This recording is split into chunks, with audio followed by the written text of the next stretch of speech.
நீங்க செய்ற பூரி நல்லா சாஃப்ட்டா வரணும்னா, இந்த மாதிரி ட்ரை பண்ணுங்க. இதுக்கு ஃபர்ஸ்ட்டு கோதுமை மாவு எடுத்துக்கோங்க. இதில எண்ணெய், உப்பு சேர்த்துட்டு நல்லா மிக்ஸ் பண்ணிக்கலாம். இந்த அளவுக்கு மிக்ஸ் பண்ணிட்ட அப்புறம் இதில தண்ணி சேர்த்துட்டு பெசஞ்சிக்கலாம். நீங்க சப்பாத்தி மாவு மாதிரி லூஸா பெசையாதீங்க. கொஞ்சம் டைட்டா பெசஞ்சு எடுத்துக்கோங்க.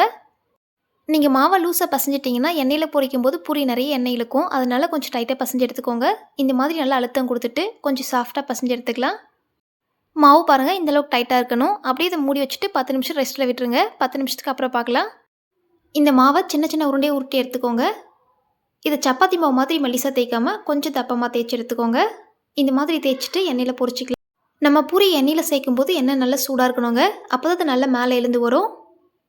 பூரி வேகறதுக்கு ரொம்ப டைம் எடுக்காதுங்க. இது 1 நிமிஷத்துக்குள்ளே நல்லா வெந்து வந்துடும். ஒரு பக்கம் வெந்ததும் இந்த பக்கம் திருப்பி போட்டு வேக வச்சு எடுத்தீங்கன்னா, நல்லா சாஃப்ட்டான பூரி ரெடி. இத நம்ம லைட்டா பிக்கும்போதே பாருங்க, நல்லா சாஃப்ட்டா வருது.